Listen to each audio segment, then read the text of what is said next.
നമസ്കാരം. Sunday news തുടരുകയാണ്. CPIM സംസ്ഥാന സമ്മേളനത്തിന്റെ സമാപന യോഗത്തിൽ സംസ്ഥാന സെക്രട്ടറി വീണ്ടും തെരഞ്ഞെടുക്കപ്പെട്ട കോടിയേരി ബാലകൃഷ്ണൻ സംസാരിക്കുന്നു. തത്സമയ സംരക്ഷണത്തിലേക്ക്. പാർട്ടിയും ബഹുജന പ്രസ്ഥാനങ്ങളും നടത്തിയിട്ടുള്ള ധീരോജ്വലമായ പോരാട്ടത്തിന്റെ ഭാഗമായാണ് ഈ കേരളത്തിൽ നിലനിന്നിരുന്ന UDF സർക്കാരിനെ അധികാരത്തിൽ പുറത്താക്കി കഴിഞ്ഞ നിയമസഭാ തെരഞ്ഞെടുപ്പിൽ ഇടതുപക്ഷ ജനാധിപത്യ മുന്നണിക്ക് അഭിമാനാർഹമായ വിജയം നേടാൻ ഈ കേരളത്തിൽ അവസരമുണ്ടായിരുന്നു. പോരാട്ടങ്ങളിൽ കൂടി പ്രക്ഷോഭങ്ങളിൽ കൂടി കേരളത്തിൽ വന്ന രാഷ്ട്രീയ മാറ്റമായിരുന്നു കഴിഞ്ഞ നിയമസഭാ തെരഞ്ഞെടുപ്പോടുകൂടി ഈ സംസ്ഥാനത്തുണ്ടായത്.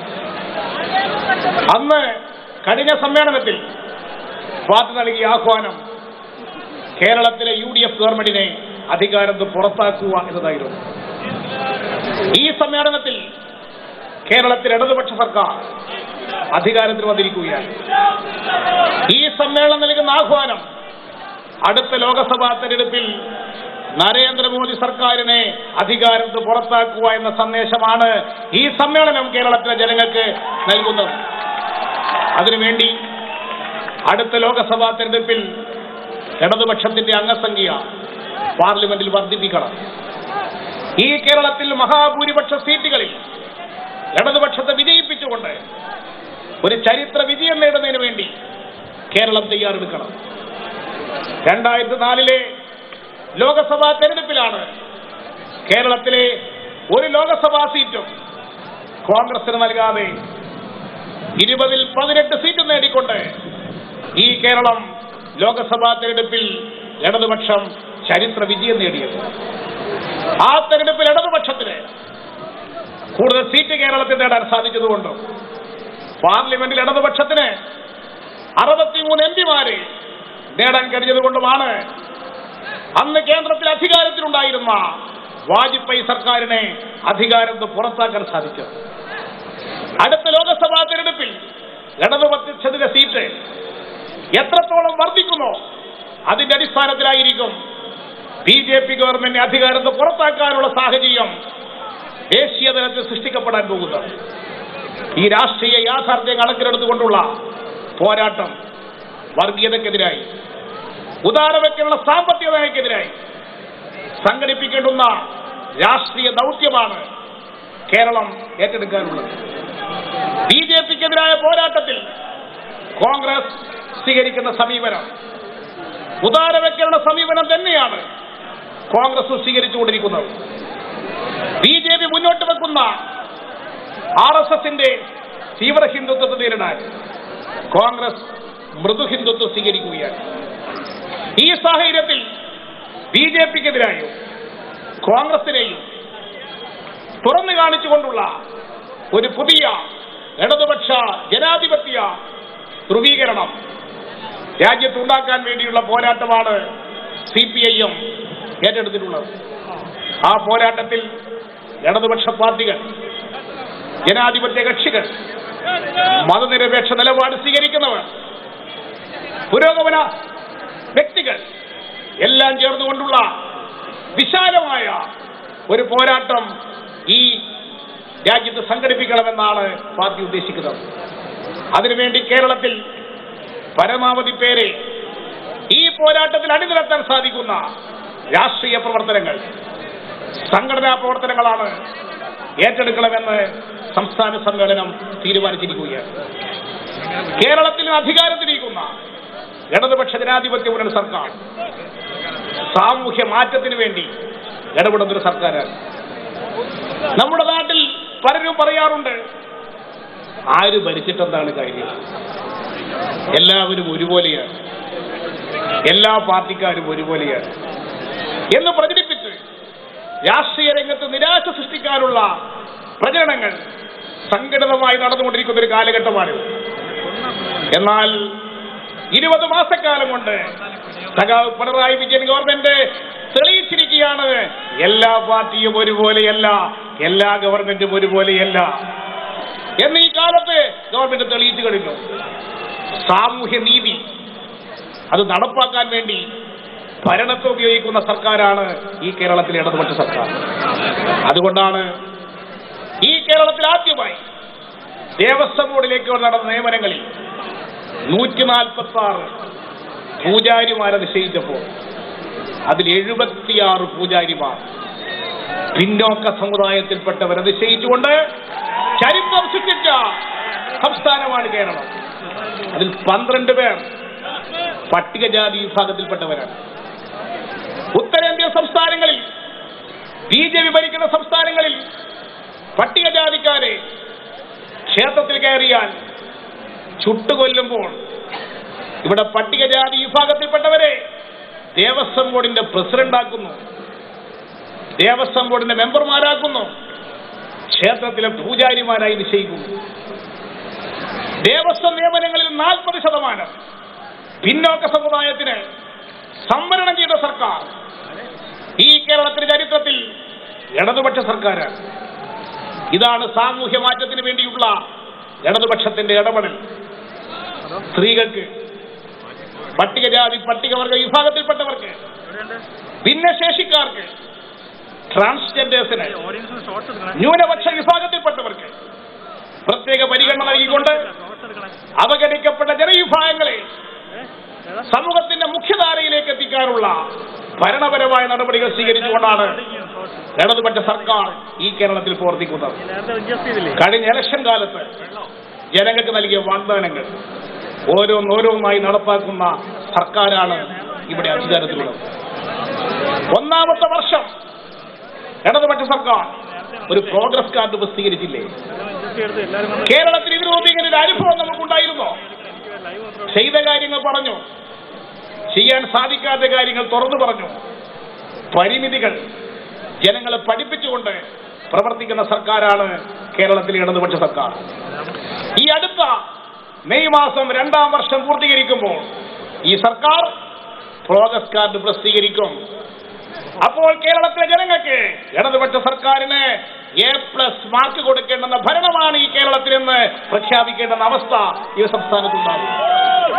കേരളത്തിൽ KSRTC ജീവനക്കാർ ആത്മഹത്യയിലേക്ക് എത്തുന്ന സന്ദർഭത്തിൽ ഇനി യാതൊരു രക്ഷയുമില്ല എന്ന് പറഞ്ഞ് എല്ലാവരും കഴിയൊടിഞ്ഞപ്പോൾ KSRTC പെൻഷൻകാർക്ക് ഇനി പെൻഷൻ കിട്ടാൻ പോകുന്നില്ല എന്ന് കോൺഗ്രസുകാർ പ്രചരിപ്പിച്ചപ്പോൾ ഇതാ ഇടതുപക്ഷ സർക്കാർ KSRTC പെൻഷൻകാരുടെ 5 മാസത്തെ കുടിശ്ശിക തീർത്തു കൊടുത്തുകൊണ്ട് വാഗ്ദാനം പാലിച്ച സർക്കാരാണ് ഇടതുപക്ഷ സർക്കാർ. തുടർന്ന് മുടക്കമില്ലാതെ KSRTC പെൻഷൻ കൊടുക്കാനുള്ള ക്രമീകരണം ഇടതുപക്ഷ സർക്കാർ ഉണ്ടാക്കിയില്ലേ? ഇടതുപക്ഷം വരും, എല്ലാം ശരിയാകും എന്ന് പറഞ്ഞപ്പോൾ ഞങ്ങളെ പരിഹസിച്ചവർക്ക് ഇപ്പൊ മനസ്സിലായില്ലേ? ഇടതുപക്ഷം വന്നു, എല്ലാം ശരിയായിക്കൊണ്ടിരിക്കുന്നു എന്ന് ഓരോ നടപടികളിൽ കൂടിയും വ്യക്തമാക്കിക്കൊണ്ടിരിക്കുകയാണ്. ഈ സർക്കാർ 5 വർഷം ഭരിച്ചാൽ കേരളത്തിൽ സാമൂഹ്യ മാറ്റം ഉണ്ടാകും, കേരളത്തിൽ വികസനം ഉണ്ടാകും. ഇന്ത്യയിലെ ഒരു വികസിത സംസ്ഥാനങ്ങളിൽ ഒന്നായി കേരളം മാറിക്കൊണ്ടിരിക്കുകയാണ്. എല്ലാ മേഖലയിലും മാറ്റങ്ങൾക്ക് തുടക്കം കുറിച്ചു കഴിഞ്ഞു. ഇവിടെ സാമൂഹ്യ സുരക്ഷാ പെൻഷൻ 600 രൂപയല്ലേ UDF കൊടുത്തത്? ഇടതുപക്ഷം അത് 1100 രൂപയാക്കിയില്ലേ? ഇന്ന് കേരളത്തിൽ 52 ലക്ഷം ആളുകൾ പ്രതിമാസം 1100 രൂപ പെൻഷൻ വാങ്ങുന്ന സംസ്ഥാനമാണ് ഈ കേരളം.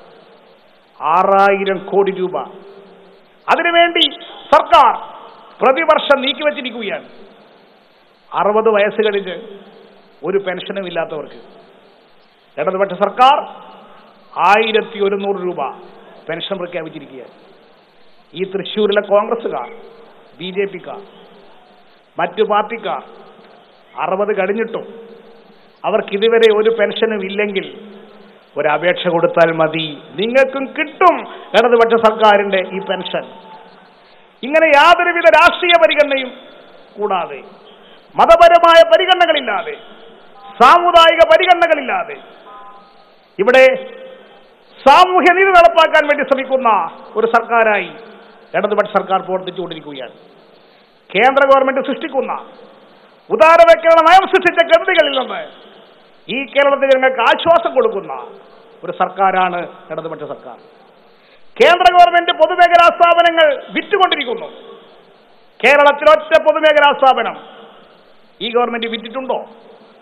പൊതുമേഖലാ സ്ഥാപനം ലാഭത്തിലായിക്കൊണ്ടിരിക്കുന്നു. കേന്ദ്ര ഗവൺമെന്റ് വിൽപ്പനയ്ക്ക് വെച്ച പൊതുമേഖലാ സ്ഥാപനങ്ങൾ, കേന്ദ്ര പൊതുമേഖലാ സ്ഥാപനം സംസ്ഥാന ഗവൺമെന്റ് ഏറ്റെടുത്തുകൊണ്ടിരിക്കുന്നു. ഇതാണ് ഇടതുപക്ഷത്തിന്റെ ബദൽ എന്നിവിടെ പ്രവർത്തനത്തിൽ കൂടി തെളിയിച്ചു കഴിഞ്ഞിരിക്കുകയാണ്. നമുക്ക് ഇടതുപക്ഷ ഭരണത്തിൽ ഇവിടെ മാറ്റങ്ങൾ ഉണ്ടാകണം. അതിനുവേണ്ടിയുള്ള പദ്ധതികൾ ഗവൺമെന്റ് പ്രഖ്യാപിച്ചിട്ടുണ്ട്. അതിന്റെ കൂടെ ജനങ്ങൾ അണിനിരക്കണം. എല്ലാവർക്കും വീട്, അത് മനുഷ്യന്റെ ആഗ്രഹമാണ്, സ്വപ്നമാണ്. ഇടതുപക്ഷ സർക്കാർ എടുത്തിരിക്കുന്ന പ്രധാനപ്പെട്ട തീരുമാനമാണ് വീടില്ലാത്ത മുഴുവൻ ആളുകൾക്കും വീട്. 5 ലക്ഷത്തോളം ആളുകൾക്ക് വീടില്ലാത്തവർ ഇവിടെയുണ്ട്. വാടക വീട്ടിൽ താമസിക്കുന്നവർ, പുറമ്പോക്കിൽ കഴിയുന്നവർ, കടത്തിണ്ണകളിൽ കഴിയുന്നവർ, അവർക്ക് വാസയോഗ്യമായ ഗൃഹം ഉണ്ടാക്കാനാണ് ഇടതുപക്ഷ സർക്കാർ ശ്രമിക്കുന്നത്. പാമ്പുകൾക്ക് മാളമുണ്ട്, പറവകൾക്ക് ആകാശമുണ്ട്, മനുഷ്യപുത്രന് തലചായ്ക്കാൻ മണ്ണിലിടമില്ല എന്ന പാട്ട് കേട്ട് വളർന്നവരാണ് നമ്മൾ. എന്നാൽ സഖാക്കളെ, നമ്മുടെ ഈ ഭരണകാലത്ത് ഈ കേരളത്തിലെ മനുഷ്യർക്ക് ഈ കേരളത്തിന്റെ മണ്ണിൽ തന്നെ തലചായ്ക്കാൻ ഇടമുണ്ടാക്കി കൊടുക്കാൻ പ്രവർത്തിക്കുന്ന സർക്കാരാണ് ഈ കേരളത്തിലെ സർക്കാർ എന്ന് ഇതിനകം തെളിയിച്ചു കഴിഞ്ഞിരിക്കുകയാണ്. ഇതൊരു സർക്കാർ പദ്ധതിയാക്കി മാറ്റിയാൽ പോരാ എന്ന് പാർട്ടി സംസ്ഥാന സമ്മേളനം തീരുമാനിച്ചിരിക്കുകയാണ്. നമ്മുടെ ബഹുജനങ്ങൾ ഈ പദ്ധതിയുടെ ഭാഗമാകണം. അതിന്റെ ഭാഗമായി അടുത്തൊരു വർഷം കൊണ്ട് ഭവനരഹിതരായ 2000 പേർക്ക് CPIM മുൻകൈയെടുത്ത് വീട് നിർമ്മിച്ചു കൊടുക്കണം എന്ന തീരുമാനം ഈ സംസ്ഥാന സമ്മേളനം കൈക്കൊണ്ടിരിക്കുകയാണ്. ഭവനരഹിതനായ ഒരാൾക്ക് പാർട്ടിയുടെ ലോക്കൽ കമ്മിറ്റി ഒരു വീടെങ്കിലും നിർമ്മിച്ചു കൊടുക്കണം. ഈ പദ്ധതി ഒരു വർഷം കൊണ്ട് പൂർത്തീകരിക്കണമെന്നാണ് സംസ്ഥാന സമ്മേളനം തീരുമാനിച്ചിട്ടുള്ളത്. ഇത് കേരളത്തിന്റെ ഒരു ജനകീയ പ്രസ്ഥാനമായി മാറ്റാൻ മുൻകൈയെടുക്കണമെന്ന് പാർട്ടി തീരുമാനിച്ചിരിക്കുകയാണ്. പരിസ്ഥിതി സംരക്ഷണം പ്രധാനമാണ്.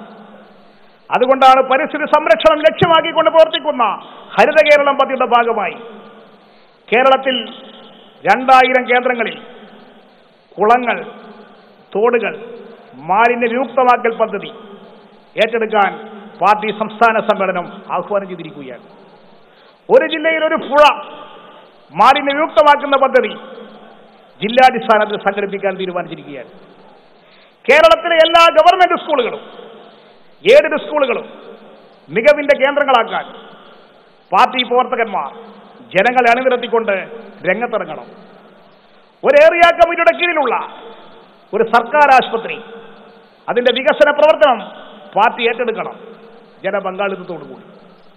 കേരളത്തിലെ 209 ഗവൺമെന്റ് ആശുപത്രികളിലെ വികസന പ്രവർത്തനത്തിൽ CPM പ്രവർത്തകന്മാർ പങ്കാളികളാകണം. കേരളത്തിലെ 2000 ലോക്കൽ കമ്മിറ്റികൾ കീഴിൽ സ്വാന്തന പരിചരണ കേന്ദ്രങ്ങൾ ആരംഭിക്കണം. വീടുകളിൽ പോയി കിടപ്പ് രോഗികളെ ശുശ്രൂഷിക്കണം. പാവപ്പെട്ടവരുടെ ശുശ്രൂഷകന്മാരായി പ്രവർത്തിക്കുന്ന ആയിരക്കണക്കിന് വളണ്ടിയർമാരെ സൃഷ്ടിക്കണം. അങ്ങനെ രാഷ്ട്രീയ പ്രവർത്തനത്തിന്റെ രൂപത്തിൽ ഒരു മാറ്റം വരുത്തണം. ഈ കേരളത്തിൽ തൊഴിലാളികളുടെ, കൃഷിക്കാരുടെ, കർഷക തൊഴിലാളികളുടെ, അധ്വാനിക്കുന്ന വർഗത്തിന്റെ അവകാശങ്ങൾ നേടിയെടുക്കാൻ നിരന്തരമായ പോരാട്ടങ്ങൾ നടത്തുന്ന പ്രസ്ഥാനമാണ് CPIM. ഒരു ബഹുജന വിപ്ലവ പ്രസ്ഥാനം എന്ന നിലയിൽ CPIM ആണ് ഈ കേരളത്തിൽ അധ്വാനിക്കുന്ന വർഗത്തിന് വേണ്ടി പൊരുതുന്ന പ്രസ്ഥാനം, വർഗ സമരം നടത്തുന്ന പ്രസ്ഥാനം, ബഹുജന സമരങ്ങൾ നടത്തുന്ന പ്രസ്ഥാനം. അതുവഴി ഒരു പുതിയ സാമൂഹ്യ വ്യവസ്ഥ സ്ഥാപിക്കാൻ വേണ്ടിയിട്ടുള്ള പോരാട്ടത്തിലാണ് പാർട്ടി ഏർപ്പെട്ടിട്ടുള്ളത്. ആ പോരാട്ടത്തിന്റെ ഭാഗമാണ് ജനസേവന പ്രവർത്തനം.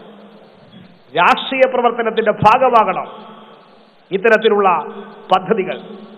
ഇങ്ങനെ കേരളത്തിന് രാഷ്ട്രീയ രംഗത്ത് തന്നെ ഒരു പുതിയ മാറ്റം പ്രകടമാക്കാനുള്ള തീരുമാനത്തോടു കൂടിയാണ് തൃശ്ശൂരിൽ നടന്ന ഈ സമ്മേളനം ഇവിടെ സമാപിച്ചിരിക്കുന്നത്. പാർട്ടിയുടെ സമ്മേളനം എപ്പോഴും ഈ കേരളത്തിൽ സാമൂഹ്യ മാറ്റങ്ങൾക്ക് വേണ്ടി ഇടപെട്ടുകൊണ്ടിരിക്കുന്ന തീരുമാനങ്ങളാണ് CPIM എടുക്കാറുള്ളത്. അത് നിർണായകമായ സംഭാവന ചെയ്യുന്ന തീരുമാനങ്ങളാണ് ഇത്തവണ സംസ്ഥാന സമ്മേളനത്തിന്റെ ഭാഗമായി കൈക്കൊണ്ടിരിക്കുന്നത്. ഗവൺമെന്റ് മുന്നോട്ട് വെച്ചിരിക്കുന്ന ഈ പദ്ധതികൾ അതെല്ലാം തന്നെ ജനപങ്കാളിത്തമുള്ള പദ്ധതികളാക്കി മാറ്റണം. ജനങ്ങൾ മുഴുവൻ ഇതിന്റെ ഭാഗമാക്കി മാറ്റണം. ഭൂപരിഷ്കരണം, കാർഷിക പരിഷ്കരണം, അധികാര വികേന്ദ്രീകരണം, സമ്പൂർണ്ണ സാക്ഷരത, ജനകീയ ആസൂത്രണം, കുടുംബശ്രീ സംവിധാനം, തദ്ദേശ ഭരണ സ്ഥാപനങ്ങളിൽ സ്ത്രീകൾക്ക് 50% പ്രാതിനിധ്യം, ഇതെല്ലാം കൊണ്ടുവന്നത് ഈ കേരളത്തിൽ മുമ്പ് അധികാരത്തിലുണ്ടായിരുന്ന ഇടതുപക്ഷ ഗവൺമെന്റുകളാണ്. അതിന്റെ നേട്ടമാണ് ഇന്ന് ഈ കേരളം ഇന്ത്യയിലെ മറ്റ് സംസ്ഥാനങ്ങളിൽ നിന്ന് വ്യത്യസ്തമായി പ്രവർത്തിക്കുന്നൊരു സംസ്ഥാനമായി മാറിയത്. നമുക്കിനിയും ഈ കേരളത്തിൽ മാറ്റം ഉണ്ടാകണം. ഈ സംസ്ഥാനത്ത് ഇതിനു മുമ്പ് 6 ഘട്ടങ്ങളിൽ നാം അധികാരത്തിൽ വന്നെങ്കിലും ഇടതുപക്ഷ ഗവൺമെന്റുകൾക്ക് ഒരു തുടർച്ചയുണ്ടായിട്ടില്ല. കഴിഞ്ഞ VS ഗവൺമെന്റിന്റെ കാലത്ത് നിയമസഭാ തെരഞ്ഞെടുപ്പിനെ പേരിട്ടപ്പോൾ നമുക്ക് 68 സീറ്റ് കിട്ടി. വിജയത്തിന്റെ അടുത്തെത്തി നാം പരാജയപ്പെട്ടു.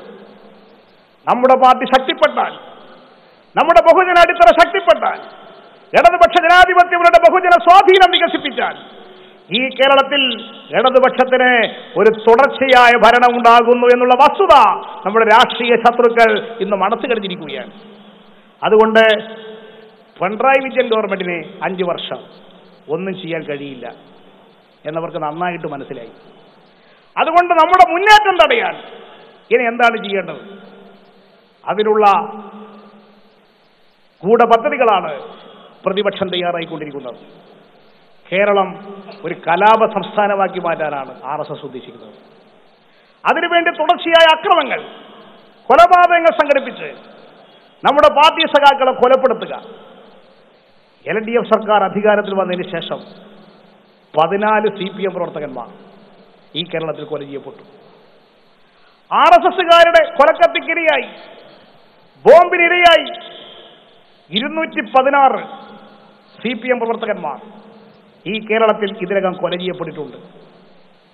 ഇവിടെ പറഞ്ഞല്ലോ സ്വാഗത പ്രസംഗത്തിൽ സഖാവ് ബേബി ജോൺ 577 രക്തസാക്ഷി കുടീരങ്ങളിൽ നിന്ന് ഇവിടെ എത്തിച്ചേർന്ന ദീപശിഖർ. 577 അല്ല നമ്മുടെ രക്തസാക്ഷികൾ. ഓരോ കേന്ദ്രങ്ങളിൽ നിന്ന് പുറപ്പെട്ട ദീപശിഖരുടെ കണക്കാണത്. ഇങ്ങനെ ഇത്രയേറെ സഖാക്കൾ ജീവത്യാഗം ചെയ്യേണ്ടി വന്ന ഒരു പാർട്ടി ഈ കേരളത്തിൽ മറ്റേത് പാർട്ടിയാണുള്ളത്?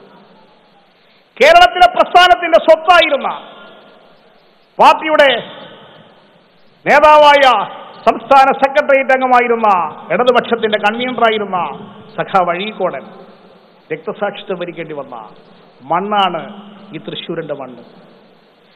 ഇത്തരത്തിൽ വിലപ്പെട്ട ജീവനുകൾ നഷ്ടപ്പെടേണ്ടി വന്ന മറ്റൊരു പാർട്ടി ഈ കേരളത്തിലുണ്ടോ? ഈ പാർട്ടിയെ അക്രമകാരികളുടെ പാർട്ടിയായി ചിത്രീകരിച്ചുകൊണ്ട് തകർക്കാനാണ് ശ്രമിക്കുന്നത്. BJP കേന്ദ്രഭരണം ഉപയോഗിച്ചുകൊണ്ട് ശ്രമിക്കുന്നു.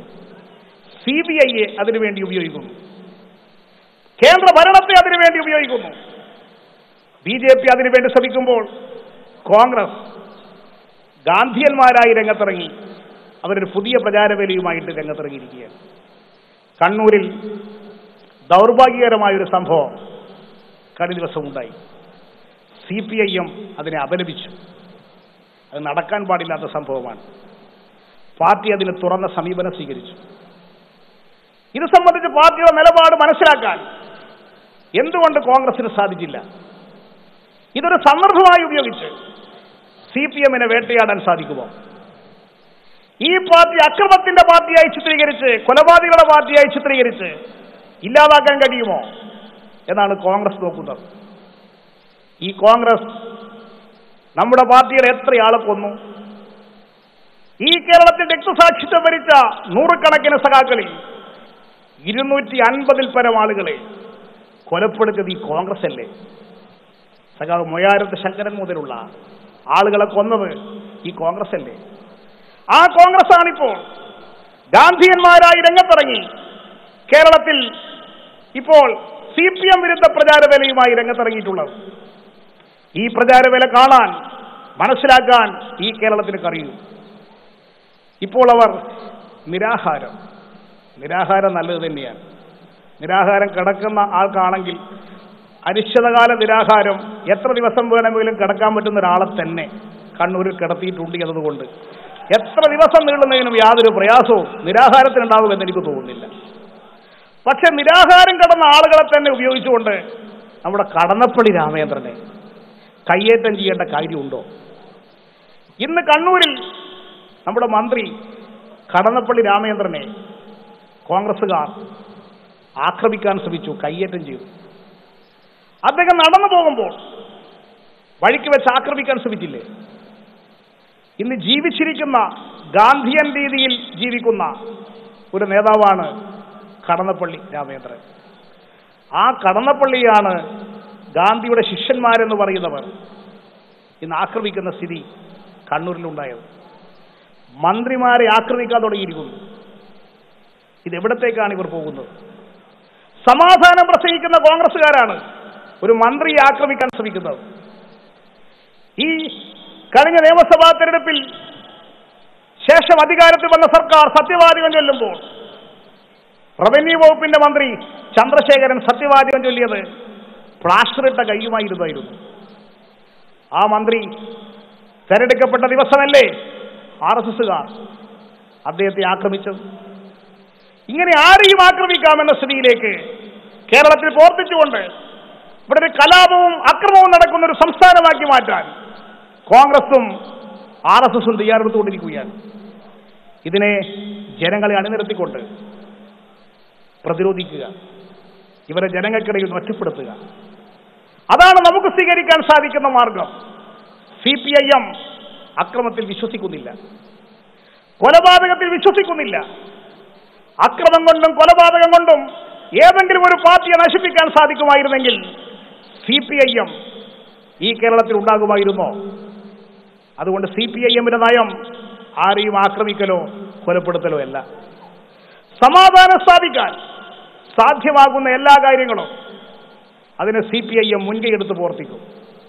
നമ്മുടെ മുഖ്യമന്ത്രി എല്ലാ രാഷ്ട്രീയ പാർട്ടികളെയും വിളിച്ച് സമാധാനത്തിന് വേണ്ടി അഭ്യർത്ഥിച്ചു. ആ അഭ്യർത്ഥന മാനിച്ച് പ്രവർത്തിക്കാൻ തീരുമാനിച്ച പാർട്ടിയാണ് CPIM. CPIM മുൻകൈയെടുത്ത് ഒരക്രമ സംഭവവും നടത്താൻ പാടില്ല. അത്തരം പ്രശ്നങ്ങൾ ഒഴിവാക്കാനുള്ള ജാഗ്രത പാർട്ടിയുടെ ഭാഗത്തുണ്ടാകണം. ഇതാണ് പാർട്ടി എടുത്തിരിക്കുന്ന തീരുമാനം. അതിന് വ്യത്യസ്തമായ ഒരു പ്രവർത്തനവും കേരളത്തിൽ ഉണ്ടാകാൻ പാടില്ല എന്ന് ഉറപ്പുവരുത്താൻ പാർട്ടി സഖാക്കൾ, പാർട്ടി അനുഭാവികൾ ഈ ജാഗ്രത കാണിക്കണം. CPIM സംസ്ഥാന സമ്മേളനത്തിന്റെ സമാപന സമ്മേളനത്തിൽ കോടിയേരി ബാലകൃഷ്ണൻ സംസാരിക്കുന്നതിന്റെ തത്സമയ സംരക്ഷണമാണ് കണ്ടുകൊണ്ടിരുന്നത്. ഇടവേളയ്ക്ക് ശേഷം വാർത്തയിലേക്ക് തിരികെ എത്താം. CPIM സംസ്ഥാന സമ്മേളനത്തിന്റെ സമാപന യോഗങ്ങൾ തുടരുകയാണ്. ഇപ്പോൾ കോടിയേരി ബാലകൃഷ്ണൻ സംസാരിച്ചുകൊണ്ടിരിക്കുന്നു. തത്സമയ സംരക്ഷണത്തിലേക്ക്. 87 അംഗ സംസ്ഥാന കമ്മിറ്റിയെ ഐകണ്ഠ്യേനയാണ് തെരഞ്ഞെടുത്തത്. 5 അംഗ കൺട്രോൾ കമ്മീഷനെ ഐകണ്ഠ്യേന തെരഞ്ഞെടുത്തു. പാർട്ടി കോൺഗ്രസിലേക്കുള്ള 175 പ്രതിനിധികളെ ഐകണ്ഠ്യേന സമ്മേളനം തെരഞ്ഞെടുത്തു. ഐക്യത്തിന്റെ ഒരു സമ്മേളനം. കമ്മ്യൂണിസ്റ്റുകാരുടെ പ്രത്യേകത അത് തിരിച്ചറിയുന്ന ചർച്ച, വിമർശനം, സ്വയം വിമർശനം ഇതെല്ലാം നടത്തിക്കൊണ്ട് കൂടുതൽ സ്ഫുടം ചെയ്ത ഒരു പാർട്ടിയായി CPIM വളരുന്നു എന്നതിന്റെ പ്രഖ്യാപനമാണ് ഈ തൃശ്ശൂരിൽ നടന്ന സംസ്ഥാന സമ്മേളനം കുറിച്ചിട്ടുള്ളത്. ഇത് ശത്രുക്കളെ നിരാശപ്പെടുത്തുന്നതാണ് ഈ തീരുമാനം. ശത്രുക്കളെ നിരാശപ്പെടുത്തുന്നതാണ് എന്നതിന്റെ തെളിവാണ് ഈ സമ്മേളനത്തിൽ, ഈ സ്റ്റേജിൽ ഇന്ന് ഒത്തുകൂടിയിട്ടുള്ള നേതാക്കന്മാർ എന്നത് ഈ കേരളത്തിന്റെ ഒരു ചരിത്രമായി ഈ സമ്മേളനത്തെ മാറ്റിയിരിക്കുകയാണ്. അതുകൊണ്ട് നമുക്ക് പുതിയ ദൗത്യം ഏറ്റെടുക്കണം. പാർട്ടിയെ കൂടുതൽ വിപുലീകരിക്കണം. അത് ജനങ്ങളാണ്, ജനതകളെ ഉപയോഗിച്ചുകൊണ്ടാണ്, ജനപക്ഷത്ത് നിന്നുകൊണ്ടാണ് ഏറ്റെടുക്കാൻ പാർട്ടി ഉദ്ദേശിക്കുന്നത്. അതിനുവേണ്ടിയുള്ള രാഷ്ട്രീയ പോരാട്ടത്തിൽ ഒന്നിച്ചിറങ്ങാൻ, നമുക്കൊന്നിച്ച് മുന്നോട്ട് പോകാൻ സാധിക്കണം. അതിന്റെ ഭാഗമായി നടക്കുന്ന ഈ സമ്മേളനത്തിന്റെ ഈ സമാപന സമ്മേളനം ഉദ്ഘാടനം ചെയ്യാൻ നമ്മുടെ പാർട്ടിയുടെ അഖിലേന്ത്യാ ജനറൽ സെക്രട്ടറി, ഇന്ത്യയിലെ ഇടതുപക്ഷ പ്രസ്ഥാനത്തിന്റെ കരുത്തനായ നേതാവ് സഖാവ് സീതാറാം യെച്ചൂരിയെ ഞാൻ ക്ഷണിക്കുന്നു. അഭിവാദ്യങ്ങൾ.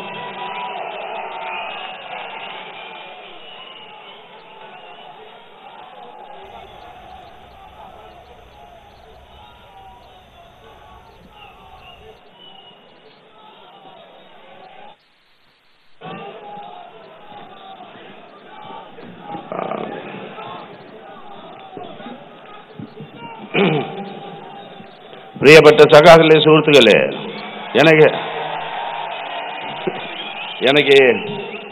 எனக்கு மலையாளம் வரையில, என் மாதృభాష தெலுங்கானா. அதுக்கு தான் நான் இங்கிலீஷில் சம்சாரிக்கிறேன். காம்ரேட் ராஜீவ் டிரான்ஸ்லேட் பண்ணுவேன். எல்லாருக்கும் Lal Salaam, Inquilab zindabad. It's very important to come to Thrissur, which is one of the most important religious and cultural centers in Kerala. And we are having our this massive rally at the conclusion of the 22nd State Conference in the same grounds where the religious cultural Puram is held every year in Thrissur. Now, while the whole world comes to the Puram here to participate on the basis of their own understanding in the religious and cultural and intellectual activities, today lakhs of people have come here for the political Puram, that is the CPIM State Conference. And this political Puram is the revolutionary pilgrimage of every human being in our country, in Kerala, who wants to overthrow exploitation and establish a society free from exploitation, that is a socialist society. This is the political pilgrimage of such people, the revolutionary pilgrimage for that. And to this Puram, my red salute and my revolutionary greetings to all of you. കേരളത്തിന്റെ പ്രധാനപ്പെട്ട സാംസ്കാരിക കേന്ദ്രമായിട്ടുള്ള തൃശ്ശൂരിൽ വെച്ചാണ് CPMന്റെ 22ാമത് സംസ്ഥാന സമ്മേളനത്തിന്റെ ഈ rally നടക്കുന്നത്. ഈ ബഹുജന റാലി നടക്കുന്നതും പൊതുയോഗം നടക്കുന്നതുമായ ഈ മൈതാനം എല്ലാ വർഷവും പൂരം നടക്കുന്ന മൈതാനമാണ്. സാംസ്കാരികവും അതുപോലെ തന്നെ ഭൗതികവുമായിട്ടുള്ള മതപരവുമായിട്ടുള്ള താല്പര്യങ്ങളുടെ അടിസ്ഥാനത്തിൽ ആയിരക്കണക്കിന് ആളുകൾ ഒത്തുചേരുന്ന ഈ മൈതാനത്ത് ഇന്ന് ഈ ജനലക്ഷങ്ങൾ ഒത്തുചേർന്നിരിക്കുന്നത് ഒരു രാഷ്ട്രീയ പൂരത്തിന്റെ ഭാഗമായിക്കൊണ്ടാണ്. അത് CPMന്റെ സംസ്ഥാന സമ്മേളനമാണ്. ഇവിടെ ഒത്തുചേരുന്ന ആളുകൾ മതപരമായിട്ടുള്ള തീർത്ഥാടനത്തിന്റെ ഭാഗമായിട്ടാണ് പൂരത്തിൽ വരുന്നതെങ്കിൽ, ഇന്ന് ഒത്തുചേർന്നിരിക്കുന്ന ആളുകൾ വിപ്ലവകരമായ തീർത്ഥാടനം, മനുഷ്യനെ വിമോചനത്തിലേക്ക് നയിക്കുന്ന, ചൂഷണത്തിൽ നിന്ന് വിമുക്തമായ, ചൂഷണരഹിതമായ സോഷ്യലിസം കെട്ടിപ്പടുക്കുന്നതിന് വേണ്ടിയുള്ള വിപ്ലവകരമായ തീർത്ഥാടനത്തിലാണ് ലക്ഷങ്ങൾ ഇവിടെ ഒത്തുചേർന്നിരിക്കുന്നത്. ഈ രാഷ്ട്രീയ പൂരത്തിൽ വിപ്ലവകരമായ ദൗത്യം നിർവഹിക്കാൻ എത്തിച്ചേർന്നിട്ടുള്ള ജനലക്ഷങ്ങളെ ഞാൻ അഭിവാദ്യം ചെയ്യുന്നു, ലാൽ സലാം അർപ്പിക്കുന്നു. The Kerala unit of the CPIM and the Kerala people who have supported the CPIM, continue to support the CPIM, are an important contingent of the revolutionary forces in our country, all of us who are seeking to transform our country into a socialist, non-exploitative society. At the beginning of this conference, the flames have reached Thrissur from 577 places, from where there were martyrs in this revolutionary cause who laid down their lives in the struggle of the communists for a social change and for an exploitation-free society. The sacrifice of these martyrs, the contribution made by countless other communists in selfless manner, that is the foundation on the basis of which today lakhs of people today are behind this red flag, seeing this as a flag of emancipation and the flag for progress and the flag of the future. Today, when we pay our salute and homage to our martyrs, to our heroes of the past who built this movement, we are conscious of the responsibility we have in this generation to carry forward those traditions to their logical culmination. This 22nd State Conference of the CPIM in Kerala is in the run-up to the 22nd All India Party Congress to be held in the month of April in the city of Hyderabad. That Congress will give the call today in our country to defeat these policies that are heaping exploitation on our people and misery, and for moving towards creating a better society in India. We today want to save India as we know of it in our Republican Constitution in order to change India for the better. Saving India and changing India for the better, that is the basis on which the CPIM will work to build the people's struggles in unity to achieving this purpose. സഖാക്കളെ, കേരളത്തിലെ party ഇന്ത്യയിലെ വിപ്ലവ പ്രസ്ഥാനത്തിന്റെ ഏറ്റവും ശക്തമായ ഘടകമാണ്. കേരളത്തിലെ ജനങ്ങൾ ആ പ്രസ്ഥാനത്തെ, കേരളത്തിലെ പാർട്ടിയെ ഏറ്റവും ശക്തമായി മുന്നോട്ട് നയിക്കുന്നതിന് പിന്തുണയ്ക്കുന്ന ജനവിഭാഗങ്ങളാണ്. ഈ രാജ്യത്ത് സോഷ്യലിസം കെട്ടിപ്പടുക്കാൻ, ചൂഷണ വിമുക്തമായ ഒരു വ്യവസ്ഥ ഈ രാജ്യത്ത് കെട്ടിപ്പടുക്കുന്നതിന് വേണ്ടിയുള്ള പ്രവർത്തനങ്ങൾക്കാണ് നമ്മുടെ പാർട്ടി നേതൃത്വം നൽകുന്നത്. പാർട്ടിയുടെ സംസ്ഥാന സമ്മേളനം തൃശ്ശൂർ ചേരുമ്പോൾ 577 സ്ഥലങ്ങളിൽ നിന്നാണ്, രക്തസാക്ഷികളുടെ കുടീരങ്ങളിൽ നിന്നാണ് ഇങ്ങോട്ട് ദീപശിഖകൾ എത്തിച്ചേർന്നിട്ടുള്ളത്. മനുഷ്യ വിമോചനത്തിന് വേണ്ടി, ചൂഷണ വിമുക്തമായ ഒരു രാജ്യം കെട്ടിപ്പടുക്കുന്നതിന് വേണ്ടി ജീവൻ സമർപ്പിച്ചിട്ടുള്ള ധീരരായ രക്തസാക്ഷികളുടെ ത്യാഗം സമാനതകളില്ലാത്തതാണ്. കമ്മ്യൂണിസ്റ്റുകളുടെ ഈ ജീവൻ സമർപ്പണത്തിന്റെ പ്രതീകങ്ങളിൽ നിന്നാണ്, ഈ രക്തസാക്ഷി കുടീരങ്ങളിൽ നിന്നാണ് ദീപശിഖകൾ ഇങ്ങോട്ട് എത്തിയിട്ടുള്ളത്. ഇവിടെ ഒത്തുചേർന്നിരിക്കുന്ന ലക്ഷങ്ങൾ, ചെങ്കൊടിയേന്തിയിട്ടുള്ള ലക്ഷക്കണക്കിന് ആളുകൾ, അവർ ഭാവിയുടെ ചൂഷണ വിമുക്തമായിട്ടുള്ള വിമോചനത്തിന്റെ ചെങ്കൊടി, ഈ രാജ്യത്തെ തൊഴിലാളി വർഗത്തിന്റെ ചെങ്കൊടി, ആ ചെങ്കൊടിയുമായി ഇവിടെ ഒത്തുചേർന്നിരിക്കുന്നു. ആ ഒത്തുചേർന്നിരിക്കുന്നവർ ഈ രക്തസാക്ഷികളുടെ ഉജ്ജ്വലമായ സ്മരണകളിൽ നിന്ന് ഊർജം സംഭരിക്കുകയാണ്. അതോടൊപ്പം തന്നെ ഇമ്മരകൾ ഈ പ്രസ്ഥാനം കെട്ടിപ്പടുക്കാൻ വേണ്ടി നേതൃത്വം നൽകിയ മഹാന്മാരായ നേതൃനിരയുടെ ഊർജത്തിൽ നിന്നും അവരുടെ ചരിത്രത്തിൽ നിന്നും ഊർജം സംഭരിച്ചുകൊണ്ട് ഈ കാലഘട്ടത്തിന്റെ ഉത്തരവാദിത്വം ഏറ്റെടുക്കാൻ, ഇമ്മരകളുടെ മഹത്തായ പൈതൃകത്തെ മുന്നോട്ട് കൊണ്ടുപോകാനാണ് നമ്മൾ ശ്രമിക്കുന്നത്. 22ാം പാർട്ടി കോൺഗ്രസ് ഏപ്രിൽ മാസത്തിൽ ഹൈദരാബാദിൽ ചേരാൻ പോവുകയാണ്. അതിന് മുന്നോടിയായിക്കൊണ്ടാണ് ഇവിടെ ഈ സംസ്ഥാന സമ്മേളനം ചേർന്നിട്ടുള്ളത്. ആ കോൺഗ്രസ് ചൂഷണ വിമുക്തമായ ഒരു ഭാരതം കെട്ടിപ്പടുക്കാൻ, ദുരിതമനുഭവിക്കുന്ന ജനവിഭാഗങ്ങളെ വിമോചിപ്പിക്കുന്നതിന് വേണ്ടിയുള്ള ഒരു രാജ്യത്തെ കെട്ടിപ്പടുക്കാൻ, ഇമ്മത്തേക്കാൾ കൂടുതൽ മെച്ചപ്പെട്ട ഒരു ജീവിതത്തിലേക്ക് ജനതയെ കൊണ്ടുപോകാൻ, ഇന്ത്യയെ വിമോചിപ്പിക്കാൻ, ഇന്ത്യയെ മാറ്റി തീർക്കാൻ, അതുവഴി ജനങ്ങളെ കൂടുതൽ കൂടുതൽ ഔന്നത്യത്തിലേക്ക് എത്തിക്കാൻ, അതിനുവേണ്ടിയുള്ള ജനകീയ മുന്നേറ്റങ്ങൾ കെട്ടിപ്പടുക്കാനാണ് CPM ശ്രമിച്ചുകൊണ്ടിരിക്കുന്നത്. ആ മുന്നേറ്റങ്ങൾക്ക് മൂർത്ത രൂപം നൽകും ഒന്നായിരിക്കും ഹൈദരാബാദിൽ നടക്കാൻ പോകുന്ന പാർട്ടിയുടെ Congress. That is why when we want to march ahead for ending exploitation in society and the human misery of this social order, you will find our enemies of the people, who will continue to obstruct us and try to stop us from advancing by mounting even physical attacks and murderous attacks. We have been very clear. The Communist Party of India, Marxist, is very clear that political violence is not part of our culture. We've always said that. But today, as you've seen these red shirt volunteers, 25,000 of them, selfless, sacrificing youth of Kerala and youth of Thrissur and youth of our country. They are here not to attack anybody. They are here. If this red flag is attacked, if the communists attack, then we will defend ourselves and we will answer back that attack. So ours is not the policy of political violence. Ours is the policy, if our enemies attack us, we will defend ourselves, but at the same time, we will continue to mobilize the people for a radical social change in order to create a better India for our people in our country. അതുകൊണ്ട് തന്നെ ചൂഷണ വിമുക്തമായ ഒരു സാമൂഹ്യ ക്രമം കെട്ടിപ്പടുക്കുന്നതിന് വേണ്ടി, ജനങ്ങളുടെ ശത്രുക്കൾക്കെതിരായുള്ള പോരാട്ടം നയിക്കുന്നതിന് വേണ്ടിയുള്ള പ്രവർത്തനങ്ങളിലാണ് CPIM ഇന്ന് ഇടപെട്ടുകൊണ്ടിരിക്കുന്നത്. നമ്മുടെ പ്രവർത്തനങ്ങൾ തടയാൻ, മുന്നേറ്റം തടയാൻ പല രൂപത്തിലുള്ള ശാരീരിക ആക്രമണങ്ങൾ വഴി വരെ ശത്രുവർഗം ശ്രമിച്ചുകൊണ്ടിരിക്കുന്നു.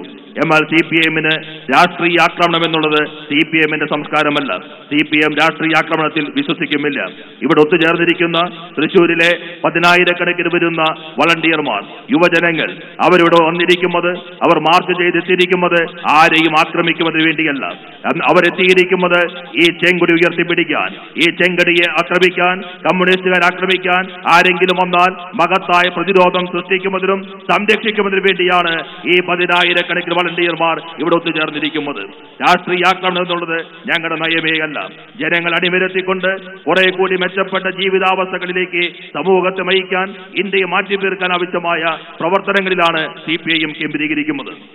As our leaders in Kerala have said, if there's any aberrations that have occurred in this question of political violence, that will be corrected and that action has been taken. That is the CPIM's assurance. But why? Why is it that these people start attacking us physically? Why is it that the RSS and the BJP today mount the attack against our comrades, which began from the day when election results were announced in Kerala after the last assembly elections, and they go around propagating all over the country as though that the violence has been started and perpetuated by the CPIM. CPIM സംസ്ഥാന സമ്മേളനത്തിന്റെ സമാപന യോഗമാണ് ഇപ്പോൾ തുടർന്നുകൊണ്ടിരിക്കുന്നത്. സീതാറാം യെച്ചൂരി സംസാരിച്ചുകൊണ്ടിരിക്കുന്നു. അതിലേക്ക് തിരികെ എത്താം ഇടവേളയ്ക്ക് ശേഷം.